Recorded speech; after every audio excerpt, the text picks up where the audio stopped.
The following is a Hoop Ball presentation.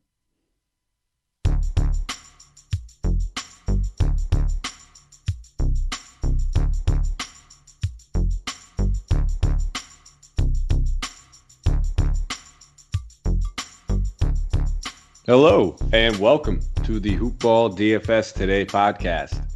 I am your host, Mike Patra.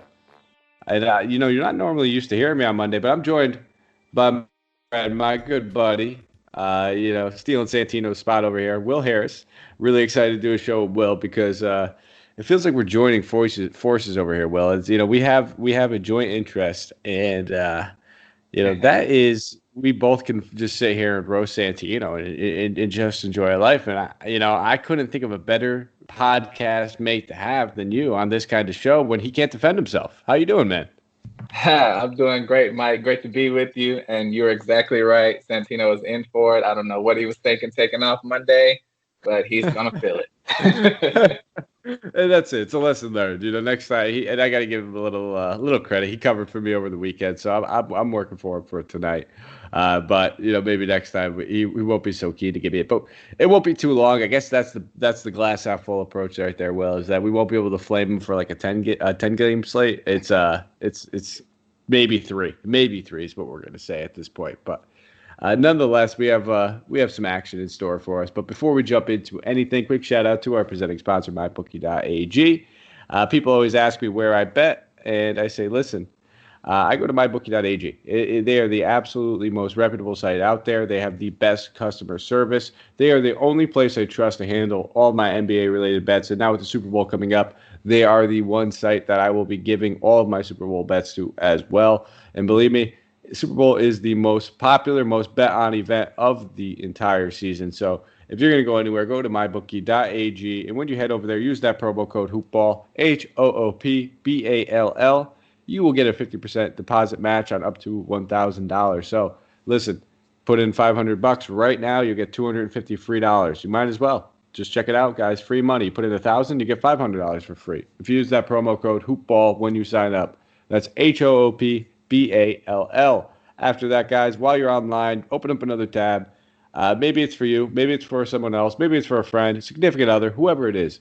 Check out Manscaped, guys. Use that promo code HoopBall20, HOOPBALL20. You get 20% off plus free shipping on your entire order/purchase. So you might be wondering, well, what should I get? Should I get the Lawnmower 3.0? Should I get the, maybe the Weed Whacker? Do I want to get the conditioner, maybe the body wash? And you can get it all, too. It's that simple. Get a discounted price. Get the perfect package kit. It comes with a little bit of everything. I tell people it is what I use when I travel. It is perfect. It is simple. It is all waterproof as well. So quick charging, waterproof. Check them out, guys. Manscaped, absolutely fantastic products. I can't go back to my normal grooming ways afterwards. So Hoopball20, and you get 20% off plus free shipping on your entire purchase. So, all right, well, we got 3 games in store for us, but the first one on the docket is going to be probably the most dicey and the most confusing. And, as we always say, this is an early look. Follow the news, monitor the news. This may be wasted effort. So we have the LA Clippers going against the Atlanta Hawks. So in this game, they do have some sort of, I guess, an injury report. For the Hawks, Bogdanovich, Chris Dunn, both ruled out. Trae Young, Danilo Gallinari, Clint Capella, questionable. Cam Reddish is probable.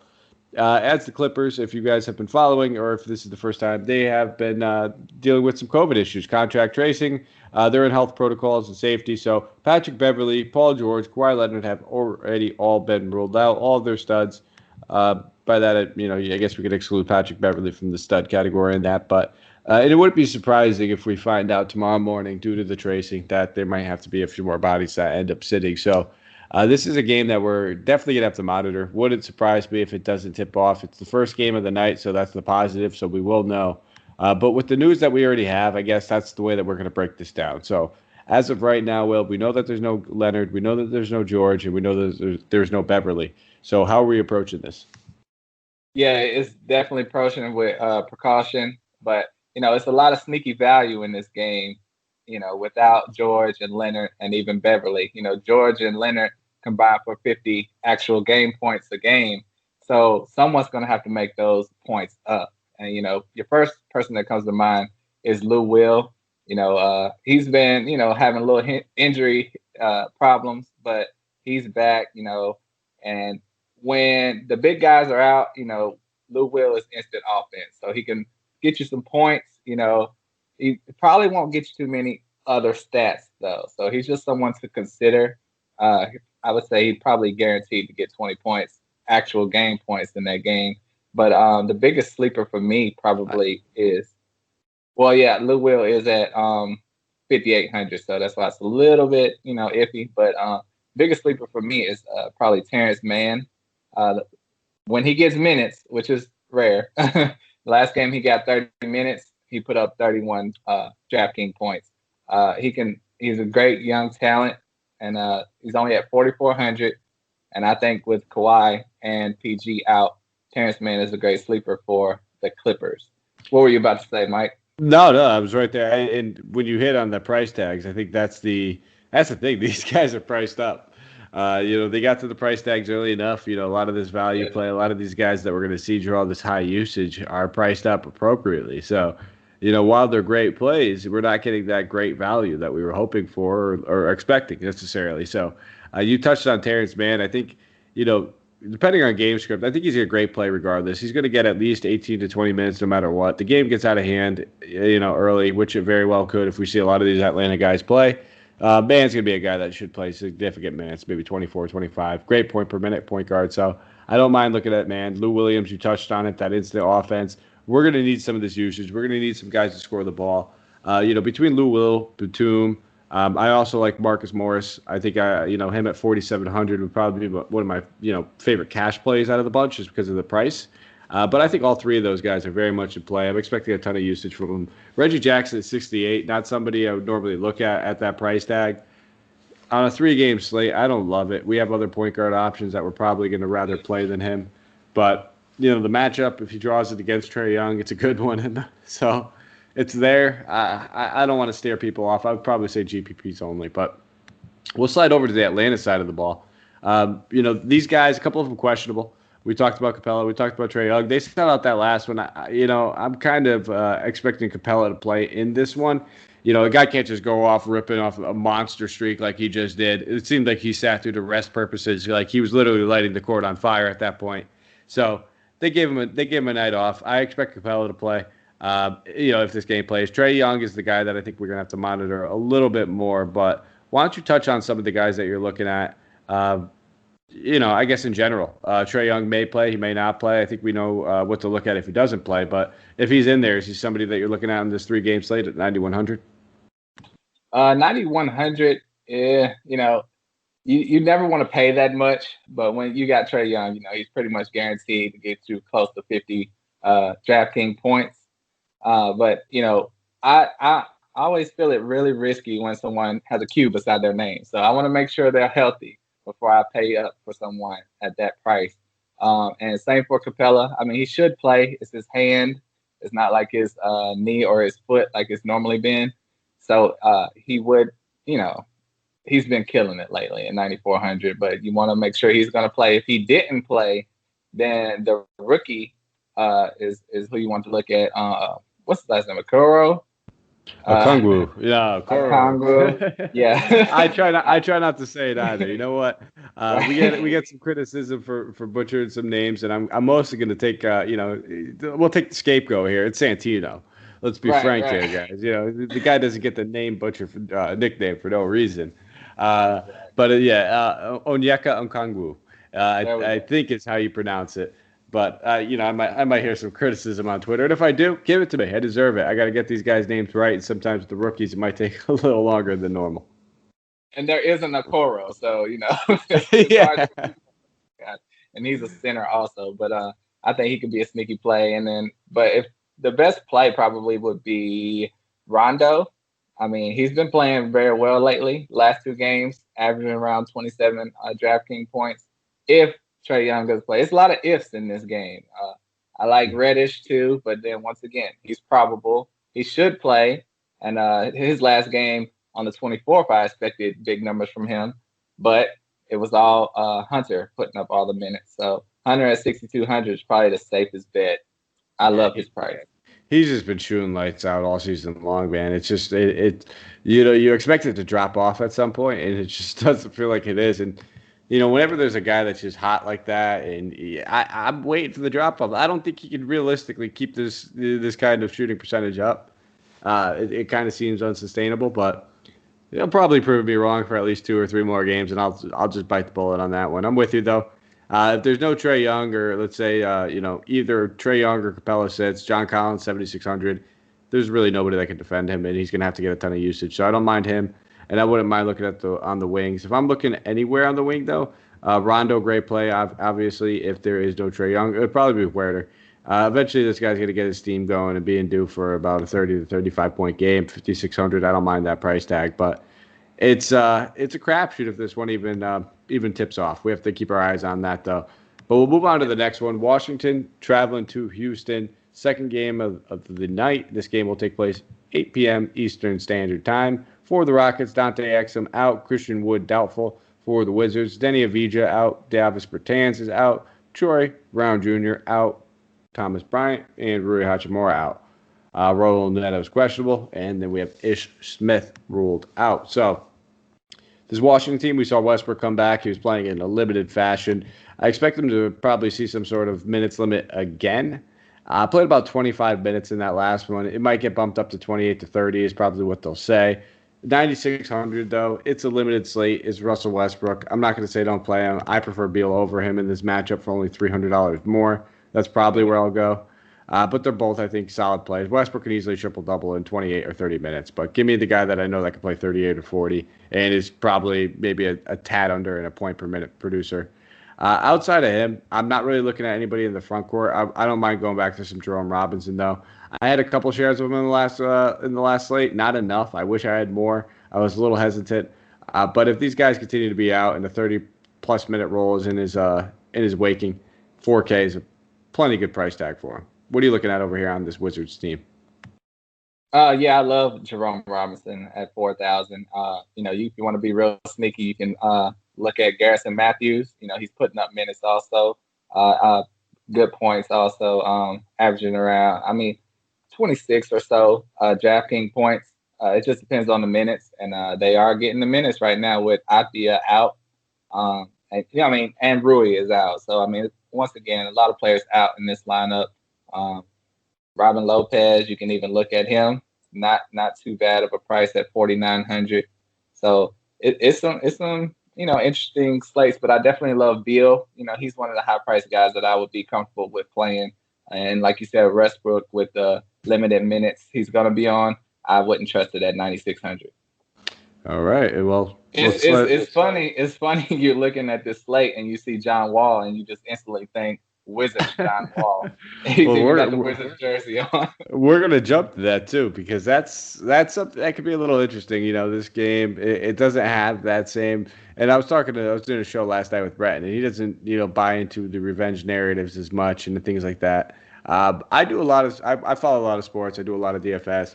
This is the one sport where I believe revenge narratives are absolutely real. In the fact of when a guy controls the ball in his hand, he dictates how that play starts and finishes. Whether he shoots or whether he wants to pass, it's on him. So a guy can take that revenge narrative and he can take it in, but it's a little bit of the air is out of the balloon this season, given the fact that there's really no fans in the stadiums and things of that nature. But nonetheless, it's John Wall going against his former team on the other side of the ball. We'll have to start with that. Let's not bury the lead here. He's 6,900. He's coming off of dealing with knee issues. Knee soreness, missed a couple games. He's only played one game since his return, and the minutes were limited. So it's really hard to trust him. But then they throw a great price tag at us, and it's against Washington at 6,900. I gotta hear where are you at with him on this slate? Yeah, you're totally right. Everything leads you to be like, I want to play him, but I'm not. But then you think about that revenge game narrative. He's already been outperforming Russell Westbrook this year, and it's looking like a bad trade on the Wizards' part thus far, even though Wall has been a little banged up lately. So I could see him putting up really good numbers, but it's still a little too risky for me.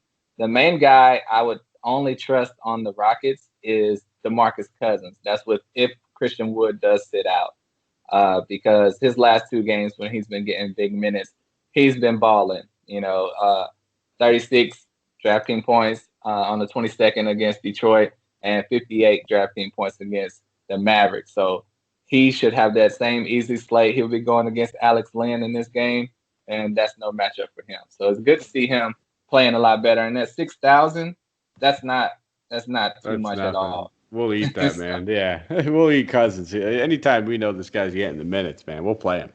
I'm with you. I love Cousins. I'll have plenty of Cousins at 6K. The Wall thing.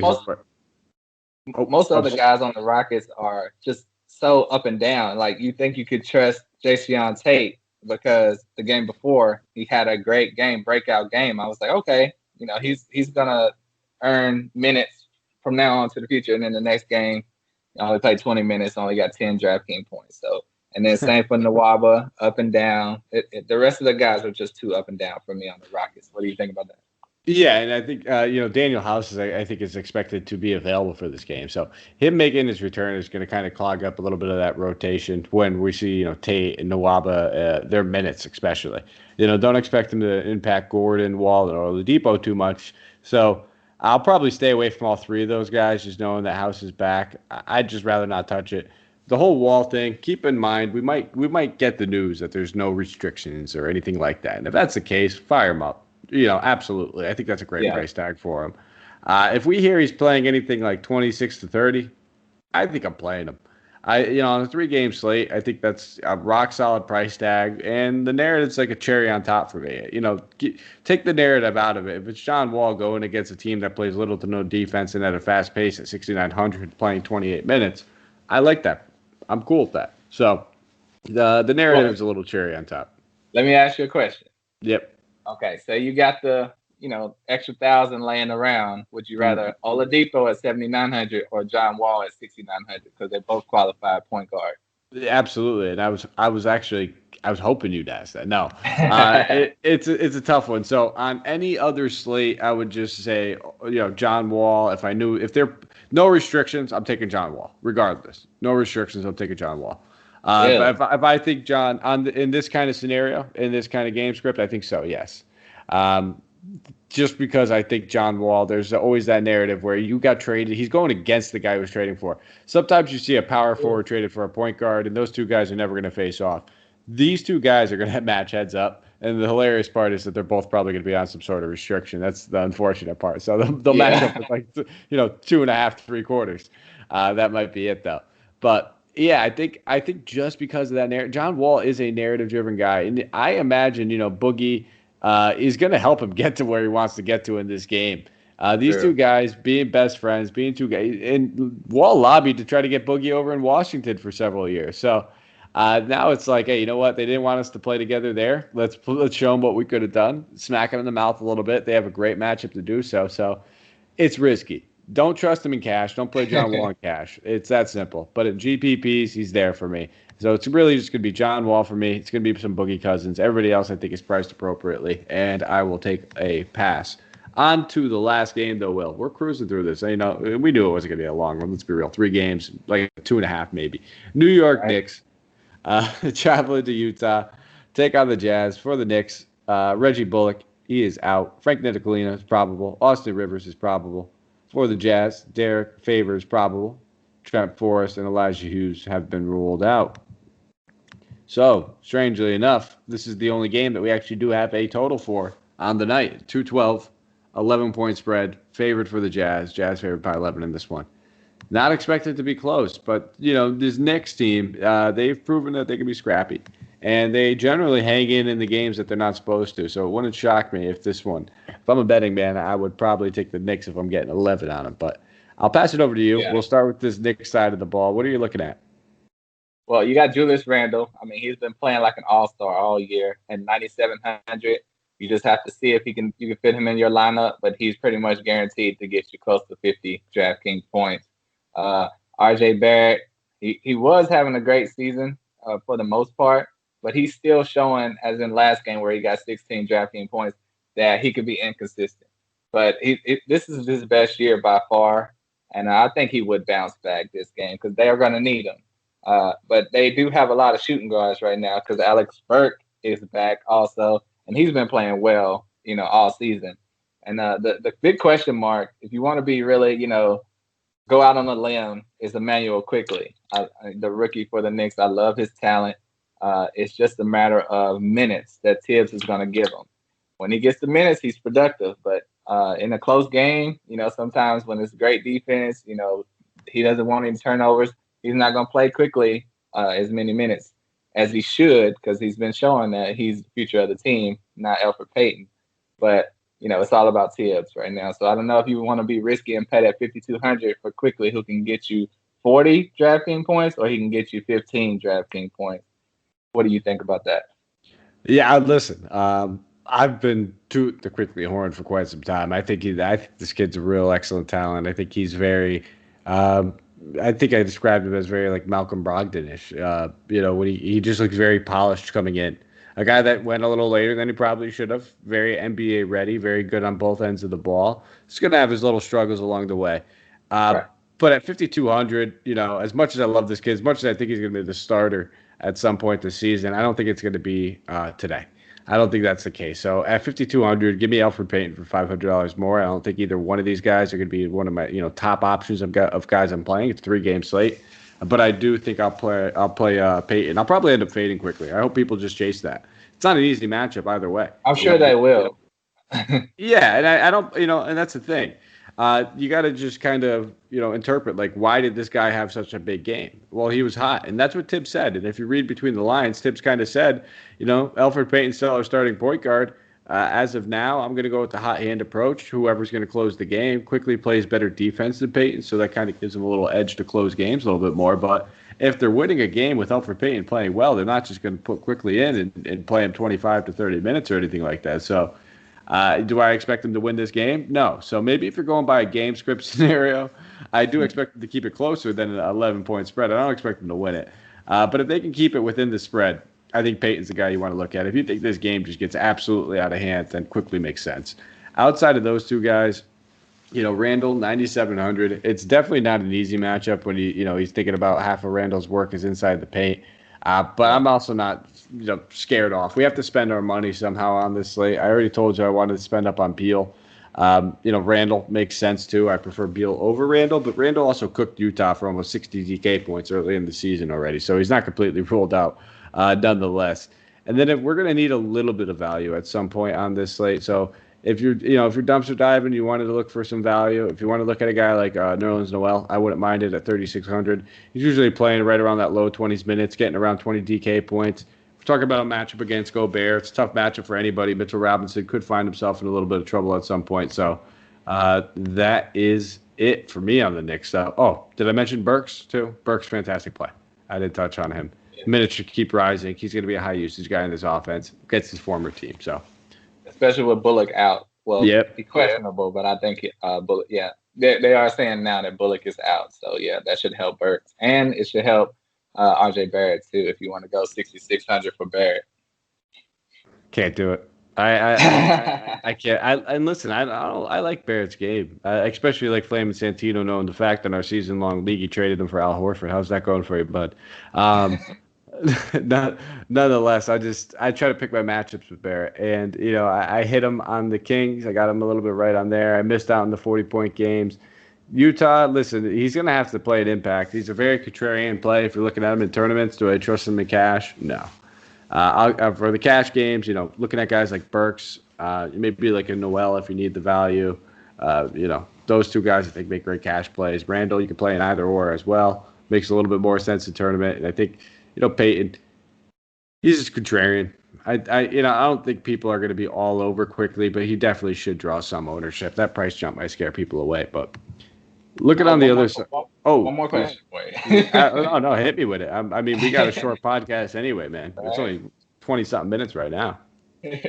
Well, I was just thinking, we're talking about Quickly, and, he was the Knicks' second pick of their draft. Isn't it funny that we're not talking about Obi Toppin? Do you think at any point in this season that he will be a trusted DraftKings value? Because right now he's only at 3,100. He should be getting minutes, but he's not really. Well, yeah, and that's just the Tibbs thing. It's like, listen, we had a loaded front court. We're going to go sign Taj Gibson. And that's the thing. It's minutes equal opportunity in basketball. So do they trade Julius Randle depending on where they are in the standings and everything? I mean, this guy, He just probably showed his worth for the Knicks, but at the same time, he might have just shown his trade value as well. So we got to see what they do. This team's still kind of rebuilding, still kind of finding their identity. Tibbs in his first year there really wants to build a defensive presence. I don't know if Randall is exactly what he's looking for in that necessarily. So, it'll all be determined. As long as Randall's there, though, there's really no opportunity for minutes because Tibbs not starting him at center with Randall at power forward. Like I just said, Tibbs is all defense. He's all pace. Having that kind of combo just is like an up pace, no defense. So I can't see those two guys playing alongside of him. So until something, happens to Randall or unless Randall gets traded, he's really tough to trust. Maybe one of those centers out, he draws a couple minutes there when Randall's off the floor. But he always wants to have one of those rim protectors in there with Noel or Mitchell Robinson. Yeah. Sliding over to the Utah side of the ball, though, Donovan Mitchell has just been lighting things up, and he also lit Sonny up. Santino, shout out, burn, when you made that bet with him. 8,400 on it was Mitchell versus Shea. I was with you on that one. I listened. Yeah, I was all over Mitchell. He had a great game. Isn't it so satisfying when you would have bet against that guy? It's pretty easy though. It's kind of like taking candy from a baby. But it happens all the time. So I got to check out one. I made one with Brenton, and I think like last I checked, these dudes had we did Vucevic versus Bam, and they had identical lines last I was looking. So that's gonna be funny how that turns. I think we're both winners in that one. But we'll look at this Utah side of the ball. Mitchell at 84, Gobert at 72. Two highest priced guys. I just did a Santino voice crack. Two highest priced guys on the Utah side of the ball. I gotta say, I gotta have both interest in both these guys. Mitchell at 84. I think I'm probably preferring to spend up on Beal, or I know I want some Burks action. Those are probably going to be my two primary shooting guards I'm looking at. But looking at Gobert at 7,200, it's hard for him not to be one of my favorite center options outside of Demarcus Cousins. Just knowing that how consistent and productive this guy is, even in limited minutes, he's going to get you 30 to 35. So I like myself some Rudy Gobert. I don't mind Mike Conley. I can't see myself playing too much Jordan Clarkson.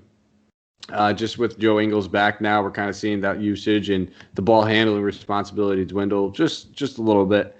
So I don't think I'm going to pay that price tag. I'd much rather just spend up the extra $400 to get the starter. Give me Jordan Clarkson. Outside of that, I don't think I have too much interest in anybody. Maybe a dart throw, like I was saying. We were talking about Nerlens Noel on the guy like Derek Favors. He's always warranted a dart throw. If you're spending $3,900, you're hoping to get 20 DK points out of him. But I probably even prefer Noel over him. How about you over here on Utah? Yeah, definitely. I think it's just three guys you can consider, and it just depends on how you're going to set up your lineup. But yeah, that's a great price for Gobert. I mean, normally you would expect to see him maybe at 9,000, and you'd have to debate it. But 7,200 in this small 3-game lineup, like you said, it's only Boogie. Is Demarcus Cousins is probably the only other center you're going to be that confident in, unless you play John Collins or Randall at center. So just however you're going to fit your money in, you can decide if you're going to get Gobert. But he's pretty much going to guarantee to get you 40 DraftKings points. So that's something to consider. And, of course, like you said, how I smoked Santino on that bet last week. Donovan Mitchell, that's my guy. For Christmas, I got a pair of his shoes, his bright yellow shoes. That's my guy, Donovan Mitchell. So I can't ever not pick Donovan Mitchell. That's so exciting. Do you ball well? I haven't done too many shows with you. Me and Santino, we used to play a little bit. Neither one of us very good. But we used to play in the backyard a little bit. And, my dream one day is to get a nice little hoop ball game going. One day when they're doing the fancy sports invitational or anything like that, we all get together. We get a nice little a team event. Yeah, we got to do it before we get too old. So it's got to happen. It's beyond that. I played all my life, but then, once you get to a certain age, I'm 36 now, so it's like I'm retired. So. See, I'm in the age of what some people in the NBA call their prime. I'm 29. I'm almost 30, but it feels like I'm long past that, man. I had no moves when I was younger. I was a point guard with no handles. I could pass. I had great vision, great passing, could shoot. No handles though, so it's tough to be a point guard when you're the smallest guy in the court with no handles. But we're off track. That's gonna be a theme of this show, man. It's 3 games, 2.5 games. I hope you guys stick around long enough to hear some of this, but nonetheless, Santino, bite us. Throw it in there. Let them hear it. That's it, man. That's all I really have for this Utah side of the ball. I mean, Gobert, I think great option. Cash GPPs, use them either or. Mitchell, I think makes more sense for me in GPPs at that price tag, given the slate and given what we have available. If it becomes a 2-game slate, that's completely different. I do like Conley though at 6,500. I think that prefer him over Mitchell at a point per dollar standpoint, just for that reason. And that's it, man. That's all she wrote for us. But it was great doing the show with you. Nice little half-hour show. Is there anything else you want to get off your chest before we get out of here? I mean, we had a big injury tonight. Sabonis for the Pacers got hurt. That sucks, but it looks like he's going to be okay. His MRI came back clean. So, just for this slate tomorrow, we're just hoping for no injuries and no postponements, although the Clippers may really need it because they're going to be really shorthanded. But, this whole year. This might just be a regular game management day for him, no? I mean, if it's just Paul George and Kawhi Leonard, and, that's in Patrick Beverly, that's like a regular Tuesday. Last season. So, if that's all it ends up being, this game will surely play. But we just got to hope that there's no contract tracing. Yeah, same for the game that got canceled late today with the Spurs and the Pelicans. Just hoping that COVID, calms down and everyone, and Jason Tatum is back tonight too. So, COVID. I mean, it's 2020. And that's it. And it's just brace for impact with this NBA season. Right. We don't have the luxury that we had with the bubble. That was a luxury. That's exactly what that was. We don't have that. So there's going to be these hiccups. So obviously, if you're not going to be around during lineup locks and, you get your lineup in earlier than when they do lock, just go light. Don't press your luck. There's no reason to take the chance if you can't make those late swaps, if you can't make those switches if a game gets canceled, if someone gets rolled out.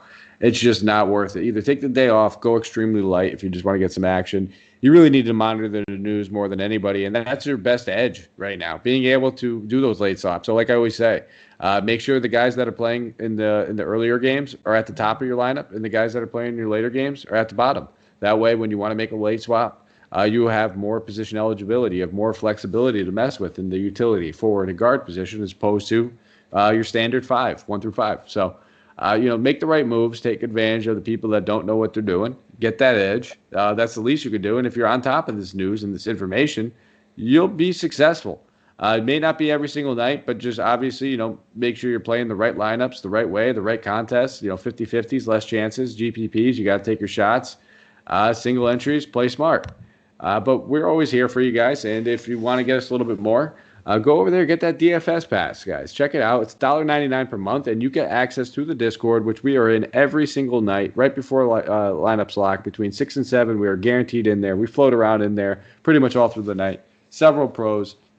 We're answering questions. We're checking lineups out with you guys. We're helping people out. We're throwing who we're playing in there. We're kind of following the news as it comes out and saying how we're adjusting. So you get all that on the fly information. I'm always out there answering questions on Twitter and everything, but that is where I am when lineups are locking. So if you don't get to me, on there, that's because I'm in there helping out a lot of other people in there. So I'd love to get you guys in there. Will is in there almost on a daily basis. I see you in there, Will, helping people out. We're doing some great things. And you can even get the fantasy pass, which is a little bit of everything. If you're not just a DFS player, you want to take the whole package, you can get that season-long content. And we have a wager pass as well. So lots of goodies over here, guys. Check them out. Go give us a follow on Twitter. You can find me at Mike Apotria,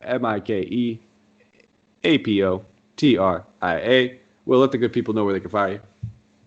Yep. You can find me on Twitter at William is Bill. Simple as that, even though Santino does not understand it.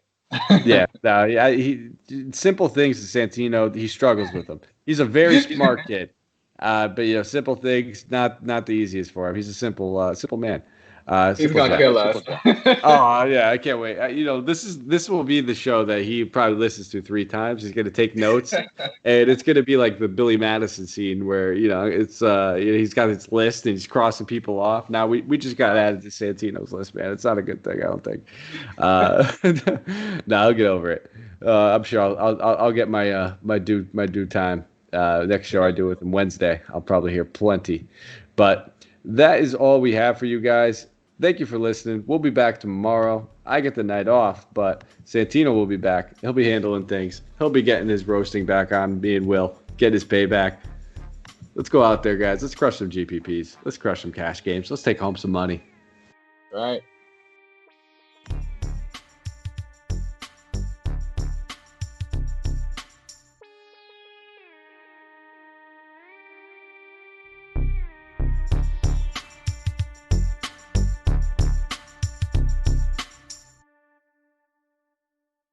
This has been a Hoop Ball presentation.